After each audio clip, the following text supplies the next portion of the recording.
Up next, we have Itech. Let's look at Itech because I think Itech is really interesting this season. They fall to Flashpoint in week 4. That was the match of the week. They fall 0-3. They didn't take a single game. The first game actually went 3-3. But the problem is they were up 3-1. No, they played Stone Keep first, and which was interesting because I think Stone Keep is Flashpoint's best map. It was their best map last season. Going into HRX, Elevate recognized that and they banned it. And then this season already, Stone Keep, first pick for Flashpoint every week. But Itech gets first pick, first map choice. They choose Stone Keep. I think a lot of people will say, oh, that's a stupid move. That's not smart. That's Flashpoint's best map. Why are you going to go there? First map. Why? I think it's a great move, honestly, for Itech. They recognize, okay, Stone Keep's their best map.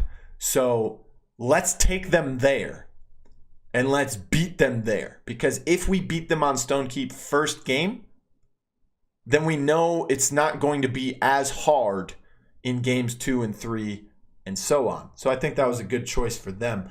And if that's not their thought process, then I'm wrong on that. But if it is, that's a smart move, in my opinion.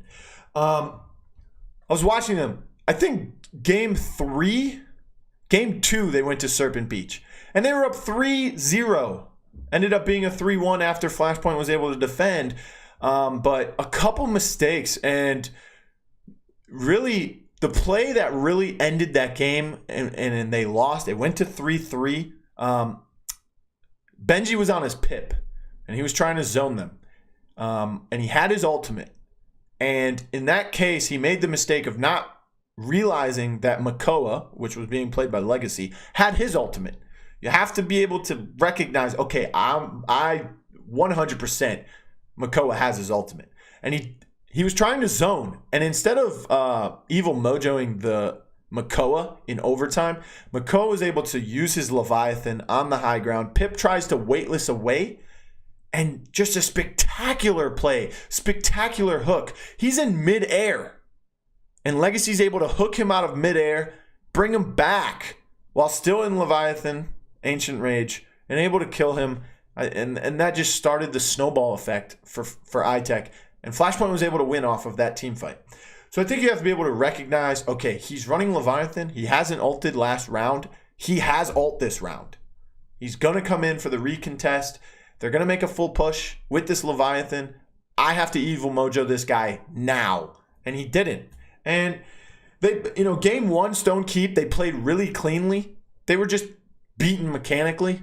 They're, if two players are fighting for the same positioning, Flashpoint beat them to the position each time.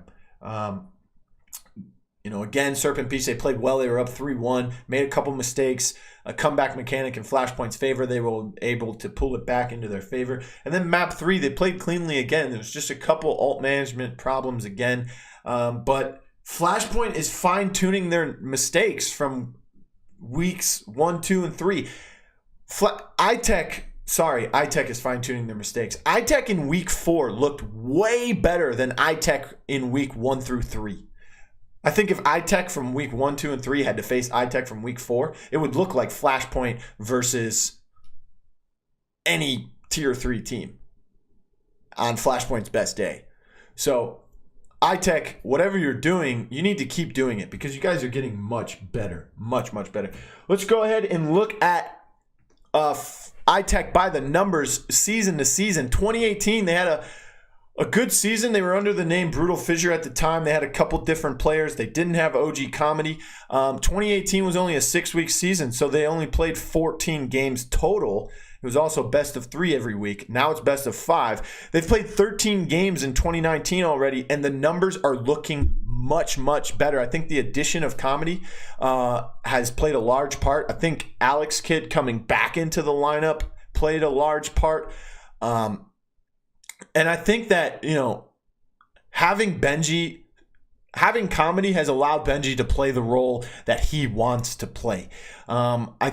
He's still, he was always a top frontline player, But I think bringing him into that damage role and allowing him to play what he wants to play, that's like a mentality thing. That's a comfortability thing. It's like, I want to play damage. I want to play damage. I want to play damage. And you've been saying this for an entire season in 2018.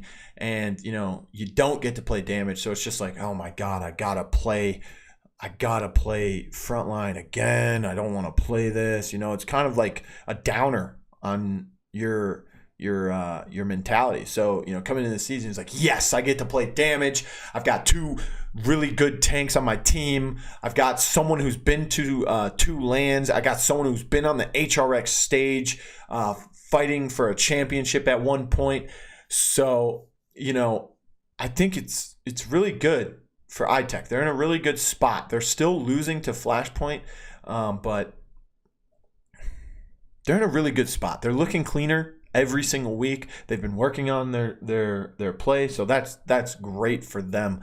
The damage per game increase is not as big, or it's not, the damage increase per game hasn't happened. It's lower damage per game, but they're shielding, they're healing, they're keeping Tariq alive. Stone Keep, game 1, round 1, Tariq didn't die at all, which was surprising because they had this guy on the side of Flashpoint with Prosper. So just a couple mistakes from Itech, still lingering over them, but they're playing great. So, I think the 2 things that they could do is Alex Kidd and Comedy could keep working on their chemistry together as the front lines. Working on, okay, you're going there, so I'm going to go here.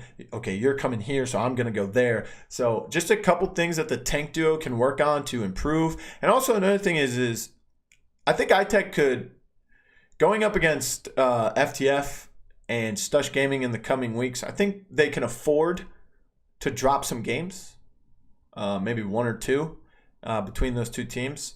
And I think they can afford to spice up their drafts for a little bit, try some new things. Every single game you see them primarily going double frontline, double damage, with maybe a flank and a support champion. So maybe, they can spice up the drafts, try a triple DPS, or try a triple tank, or try a double support comp and see how it works out with their team. I know one time they did try, they've tried double support a couple times. They've had the Pip thrown in there for Benji. They've had the Grok thrown in there for AMK, but just spice up the drafts a little bit, see what's going to happen there. And if it doesn't work out, just go back to your normal drafts and continue to succeed with those.